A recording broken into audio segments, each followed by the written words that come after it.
On the program this evening, in a stunning development shaking Washington, J Tellis, the Indian origin strategist once hailed as a key architect of the landmark 2008 US-India civil nuclear deal, has been arrested on grave charges of unlawfully retaining over 1,000 pages of classified national defense documents.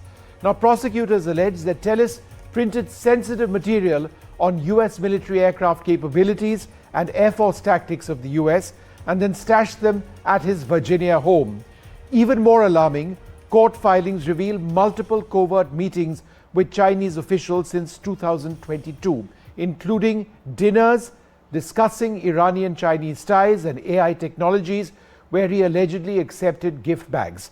The US Attorney General Lindsay Halligan has called it a grave risk to national security. He could face up to 10 years in prison if convicted. Now, this betrayal by a trusted insider has ignited fury across policy circles, raising urgent questions about espionage and America's China vulnerabilities. So therefore, the big question, was J Tellis a spy? And here's what we can share with you. These are the allegations. Now, Telis is alleged to have unlawfully retained over 1,000 pages of classified documents at his Virginia house. This was discovered in an FBI search. They were in cabinets, a basement desk, trash bags. This was in violation of federal security protocols.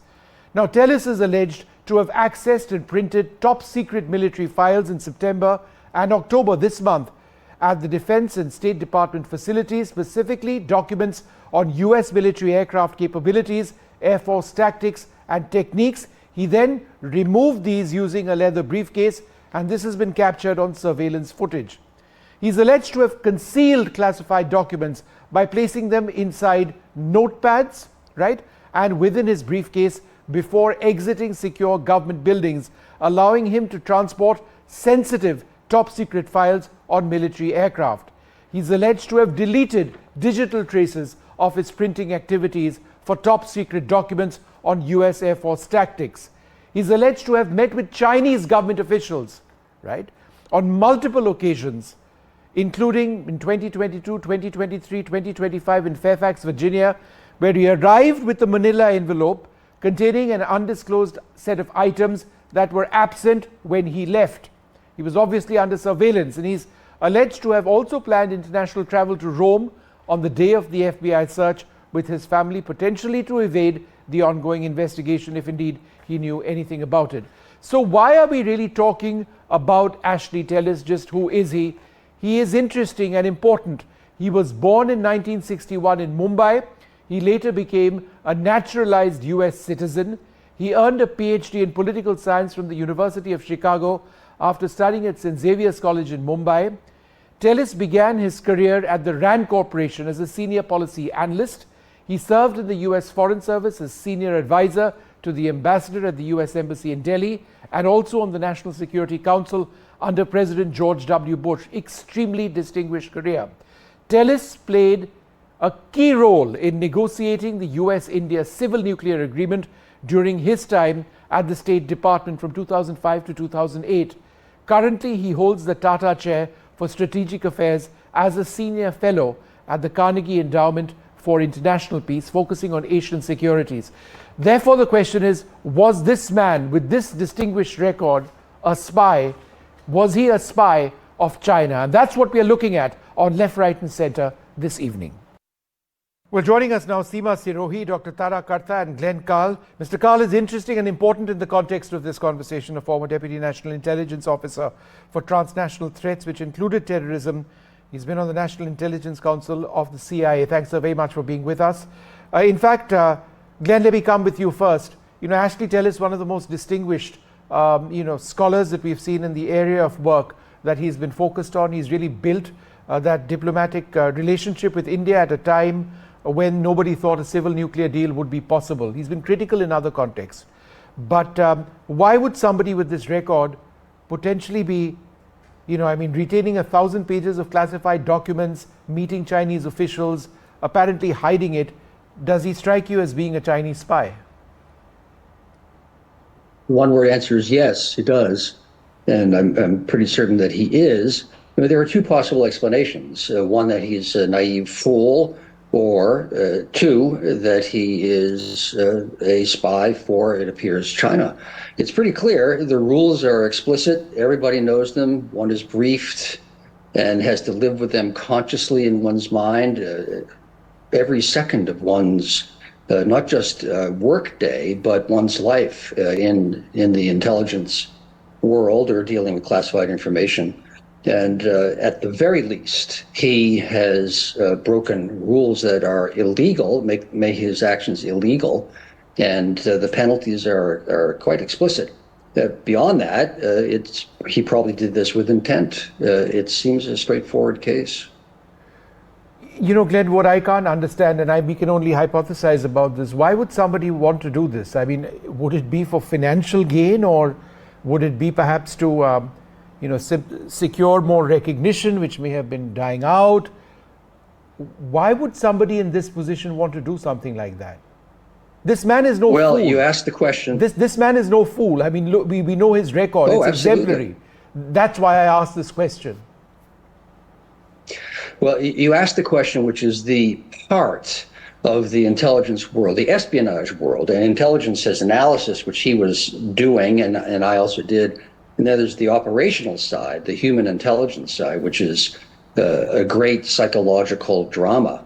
And explaining and manipulating the motivations of someone so that that person commits espionage is the heart of the job. And the answers are almost infinite. You touched upon a couple in your question. It could be that he wants the excitement. Many people are motivated only by that, of breaking the rules and doing something others don't know about. It could be that he wanted money. It could be that he needed a woman, or he needed a man, or he simply wanted praise, or he wanted to do in his superiors or the institution, or he was working for, often this is the following one is the case, he's working for a higher ideal. America's not getting it right. And if I only could make people understand among their adversaries, then the world would be a better place. He probably has rationalized that. Multiple of these motivations can be acting at the same time. The job of the intelligence officer is to identify and then exploit those. And someone seems to have done it well with regard to Telis. Seema, your thoughts? Well, first of all, I don't want to speculate as to his motives. We don't know. Let the full indictment come out. There'll be more details there. But from what the affidavit says, the initial bit of information that we have, it's clear that he was under surveillance for a past 2-3 years at least. So he's not being targeted because he's of Indian origin, as some have speculated on, in India. I don't think that's the case. This started happening during the Biden administration. Perhaps in some other investigation, a red flag came up about him, and therefore he came under surveillance.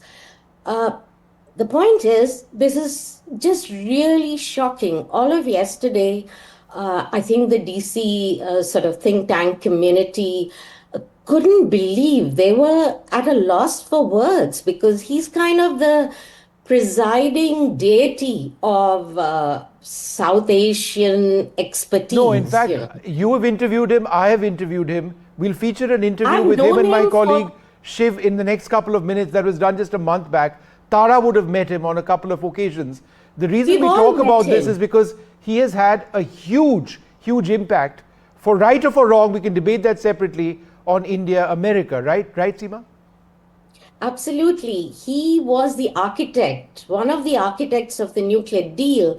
He was the initiator of this concept of strategic altruism, where the US aids the rise of India without expecting anything in return. But over the last 2-3 years, he kind of became a critic of India. Yes. And was less welcome in India than before. But there's no question, he was a great expert. He is a great expert of South Asia. I don't know why he would do something like this. because this is the first rule of dealing with classified information. I know it from having known so many State Department officials and Pentagon officials. You just absolutely have to stick to the rules. And for him not to know that there are cameras and there are login times, there are, so many ways information Or is that when he's protected. trying to print a document, there's a record of that. Exactly. Tara, that's, let me just, half a second, Seema, let me go across to Tara. That strikes me as being the most bizarre. I mean, if you're accessing top secret documents which are labeled top secret and you want to print it out, there would obviously be a record of it. And the fact that he printed, so many pages, and that may have been a part of the 1,000-odd pages which have been found on him, it just strikes me as being a very desperate act. Not desperate. And to add to that, he used a co-worker to print that document. I mean, but how do you expect to get away with something like that? That's why I call it desperate. I want to just say, see, in this business of when you're constantly dealing with very high level of intel, there is a tendency over the years to kind of loosen up. Your security, what shall I say, habits tend to sort of go by this, especially when you're so, what shall I say, confident of yourself that you can do this, it's okay. And I would agree with Glenn Carl that the motives may or may not have been, whether he was compromised, we don't know, but this can happen to anyone. And if you look at the document, the actual things that he did is September 2025. In September 2025, he didn't give anything to anybody. The rest of it is all 22, 23. So this is still open for interpretation, for further analysis. But again, I would caution anybody within the intel community, this is a path which is very easy to go down without even being aware that you're going down that path. Glenn, America has been compromised by the Chinese at multiple levels. There's a sense of denial in America, but the fact is that there are several state-of-the-art Chinese platforms which have at least somehow or the other been quote-unquote influenced by American designs. If you've got Ashley Tellis now sharing tactical details of US aircraft operations or US Air Force operations and other documents on air warfare, potentially with the Chinese, then it seems to suggest that this larger pattern which America has detected continues to exist, right? Well, no question about it. One of the frustrations, although not a surprise for me, since I have become an overt former CIA officer, I'm now, for years I've been able to say that I am. For 25 years, I could not. But one of the surprises is that, or frustrations rather, is that I and my colleagues will say to whomever, you have to understand how pervasive Chinese intelligence operations against the United States are, or how pervasive Russian ones are, or that many of the things we take as private citizens, wherever we come from, as just facts and how the world is functioning, are being manipulated by one intelligence service or another. People look at me as though I'm some sort of paranoid quack. It's shocking how pervasive intelligence is affecting the policies of even the United States and much less powerful countries. One statistic, the most active intelligence service against the United States for years has been China. There have been, this will be roughly the correct figure, something like 150 indictments in the last 5 or 10 years by the FBI against either Chinese or Chinese Americans or someone conducting espionage operations in the United States on behalf of China against the United States. It's an exponential increase as China has become a global power and more assertive. But the general public simply is unaware, doesn't believe, and doesn't understand how widespread these things are. Now, one other point on how could this man, so intelligent and so accomplished, have done such incredibly stupid things? One of the basic lessons or issues that we struggle with as intelligence officers in our training and throughout my career, everyone's career, is that an asset, a spy, will invariably do something stupid. that will risk his life. They are not professional intelligence officers. They are accomplished, intelligent, sophisticated people in positions of power. They become arrogant. They are unthinking. They will do dumb things, and that's what has happened. And every day that you meet one of your assets, and a Russian will do this, intelligence officer, or a Chinese intelligence officer should have done this, but apparently didn't, and I did this, will say, here's how you have to protect yourself. Don't do the following stupid things. You do it every single meeting because you know that they will do it. And so one of the slightly ironic or amusing, in a terrible way from an American perspective, aspects of this whole case is that the Chinese intelligence officers handling this man have egg on their faces because he did grotesquely stupid things, and the operation is now blown up. So some Chinese intelligence officer should be punished right now. You know, Glenn, that was such an incredible conversation with you, just to understand a little bit about how it works. You know, coming from a professional like you who's actually been part of the system. Wonderful speaking to all of you. We leave it over there, but it is sad. It is sad that Ashley Tellis, such a distinguished person, is in the middle of this mess. Thank you all very much for being with us. The obvious question on India-China on the back of the Modi-Xi bilateral, some mostly on expected lines, some surprising things, the theme of terror in that joint declaration, the fact that Modi and Xi did talk terror in their bilateral as well. Many of the things that have been committed to in public, look promising, but there is a sense of we've been here before as far as rapprochements with China are concerned. Do you think things are different this time, given the compelling circumstances radiating from Washington, that India and China, things could actually be moving towards a more meaningful reboot or a reset? I'm skeptical, to be honest. I think both countries, as you point out, face terrific pressure from Washington and therefore see some value in a limited accommodation between themselves.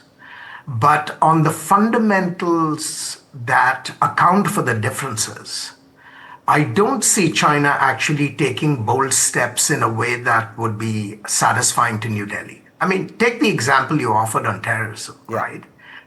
Both sides are happy to use the word and talk about the word, but both sides have very different meanings that they assign to terrorism. China does not consider what Pakistan is doing in Kashmir and elsewhere in India as terrorism.